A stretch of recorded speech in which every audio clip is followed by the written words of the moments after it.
Step into a world where dreams become legends. Welcome to Dreamy Kingdom Tales. What if every word you spoke turned into treasure? Diamonds falling like raindrops and roses blooming from your breath. A gift beyond imagination, or perhaps a curse. But what if your words brought forth something terrible? Slimy toads leaping and serpents slithering with every syllable. This is a tale of two sisters and the magic that revealed their true hearts. At the edge of an enchanted forest stood a humble cottage, its stone walls embraced by climbing ivy. A small garden of herbs and wildflowers surrounded it. Inside this cottage lived a widow whose heart had grown as cold as winter stone. She ruled her home with sharp words and bitter glances,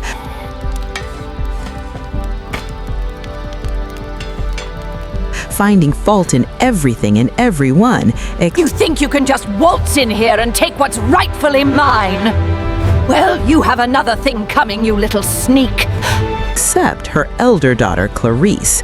The elder daughter was the very image of her mother, sharp-tongued, proud, and vain. There was barely enough bread on the table, admiring herself in the mirror as if she were already a queen.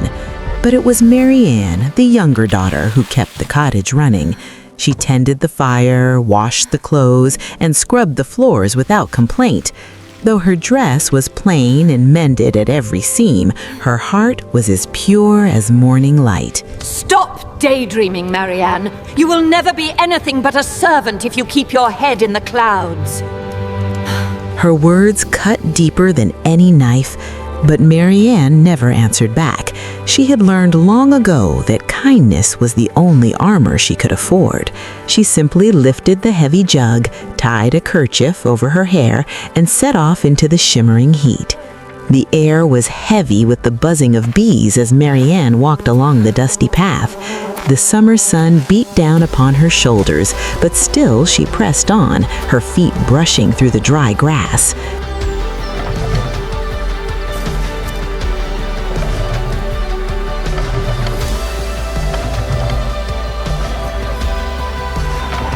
Marianne's arms trembled with fatigue as she arrived. The jug felt twice as heavy as when she had started, and her throat was parched from the journey. Carefully, she lowered the bucket into the dark depths of the well. The rope creaked as she pulled it back up.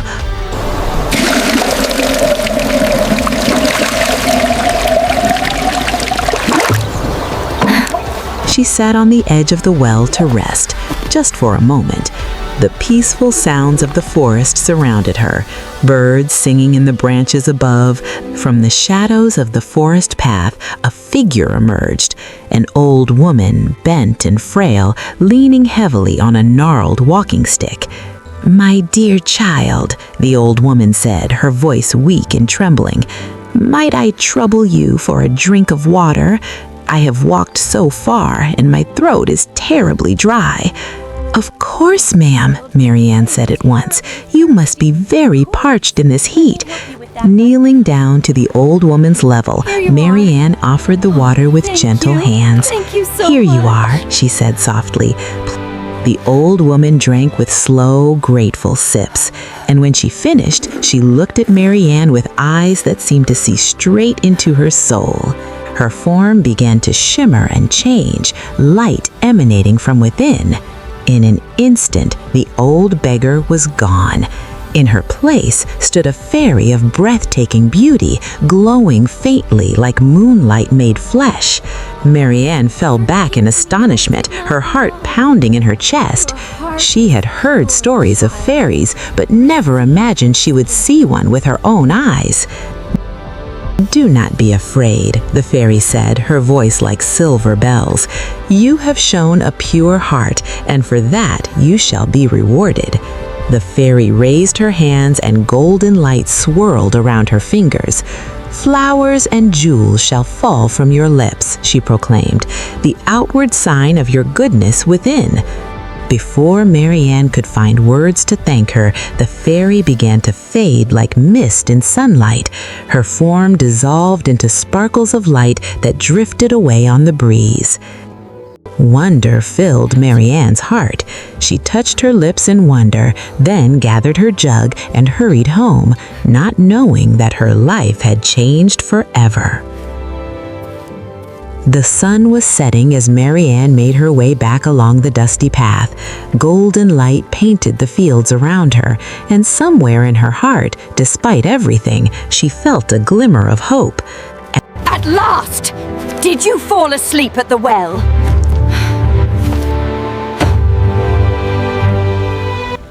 And when I looked into the well, the water shimmered with 1,000 lights. That's when the jewels began to appear.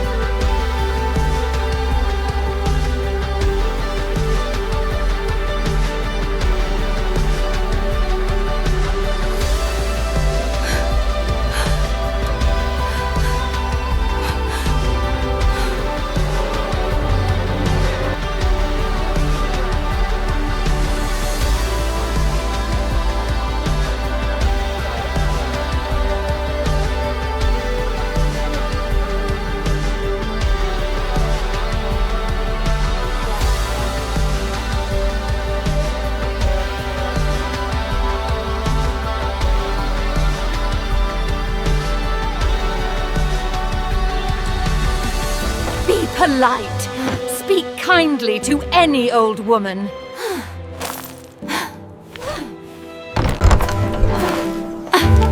I can't believe I have to do this! I cannot believe we have to walk all this way. My boots are completely ruined and this sun is absolutely dreadful. Be polite. Speak kindly to any old woman you meet.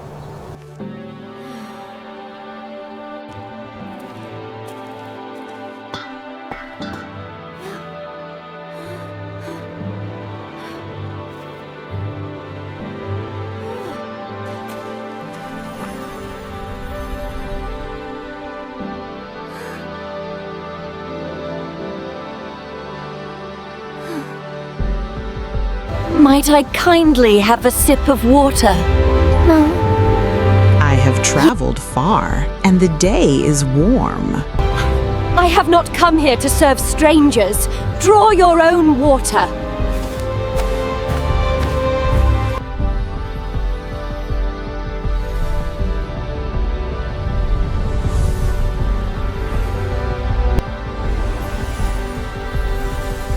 Then you shall be rewarded according to your heart. I have not come here to serve strangers. Draw your own water. Can you not see I am busy?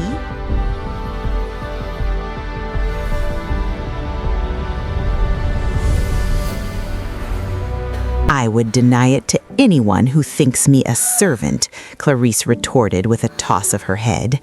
Now leave me alone. I came here for my own business, not yours. Then you shall be rewarded according to your heart. What nonsense!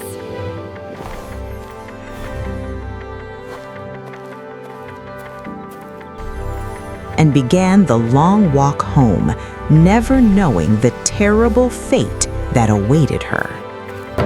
My darling!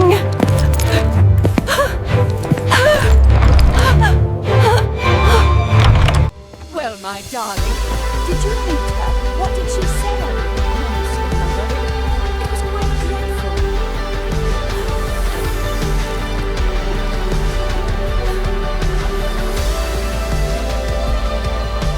Some old fool asked me for water, but I sent her up.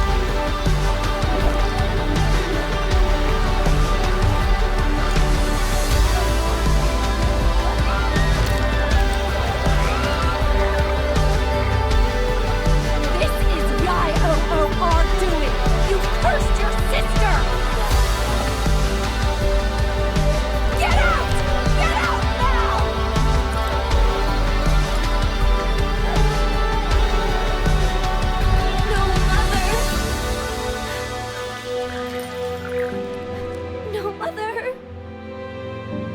With nowhere else to go, she turned toward the forest and began to walk. The sun had set, and twilight painted the world in shades of purple and blue. Marianne walked alone along the winding road, tears streaming down her cheeks and turning to diamonds as they fell. I'm so alone. What will I do now? It was then that she heard the sound of hoofbeats. A magnificent carriage appeared on the road, drawn by 4 white horses and bearing the royal crest upon its door. When he saw the young woman walking alone, he ordered his driver Stop the carriage! to stop at once. "Young woman," he called out, his voice gentle with concern, "are you in trouble?" No trouble, my lord. Only sorrow. Prince stared in wonder, his eyes wide with amazement. But it was not only the magic that captured his attention. What miracle is this? "Come with me," he said, stepping down from the carriage and offering his hand. "My father, the king, must meet the maiden whose words are jewels." She placed her hand in his, and together they rode toward the palace. The palace rose before them like a dream made real. White marble walls gleamed in the moonlight, and 1,000 windows glowed with golden light. Marianne had never seen anything so magnificent in all her life. She pressed her face to the carriage window, her heart racing with wonder and fear. The carriage stopped at the foot of a grand staircase, and the prince helped her step out. Upon golden thrones at the far end of the hall sat the king and queen. The prince led Marianne forward, and she felt every eye in the court upon her. Her simple dress seemed so out of place amid such splendor, but she held her head high with quiet dignity. "Your Majesties," she said, "it is an honor to be in your presence." And as she spoke those words, diamonds rolled across the marble floor, sparkling like captured stars. The court erupted in gasps of amazement. Flowers and gems continued to fall as Marianne answered the king's questions. The queen watched with tears in her eyes, moved not just by the magic, but by the humble spirit of the girl before her. The king studied Marianne for a long moment, his wise eyes seeing past the magic to the pure heart within. Then slowly he nodded his approval. If she will have me, Father, let that be her reward. You possess a strength not easily seen, child. The kingdom may yet need your spirit. And with those words, the court erupted in celebration. Marianne, the humble servant girl, was to become a princess. The prince waited with love shining in his eyes. When she reached his side and their hands joined, it felt like coming home. They sealed their vows with a kiss, and the chapel filled with a shower of diamonds and rose petals. It was magic made visible, love made real. The kingdom rejoiced that day.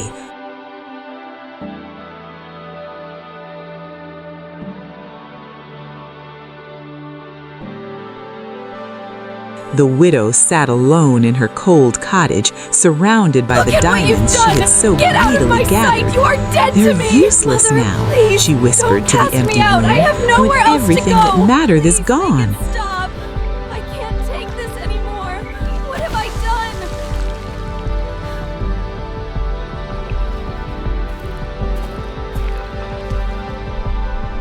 One cold winter night, she was found lifeless beside the cold hearth, surrounded by diamonds that could not keep her warm. She had everything, and yet she had nothing. Years passed, and under the gentle rule of the prince and his fairy-blessed bride, the kingdom flourished. The poor were fed, the sick were healed, and kindness seemed to ripple outward from the palace like light from a candle. Queen Marianne never forgot where she came from. She walked among her people, speaking words of comfort that left trails of flowers and jewels. and the people loved her for her kindness, her humility, and her radiant smile. The years were kind to the royal couple. Their love only deepened with time, growing stronger with each passing day. When they looked at each other, the same magic that had brought them together still sparkled in their eyes. They were blessed with children who grew up in the same spirit of kindness. Beauty fades, wealth crumbles, but a gentle heart shines forever.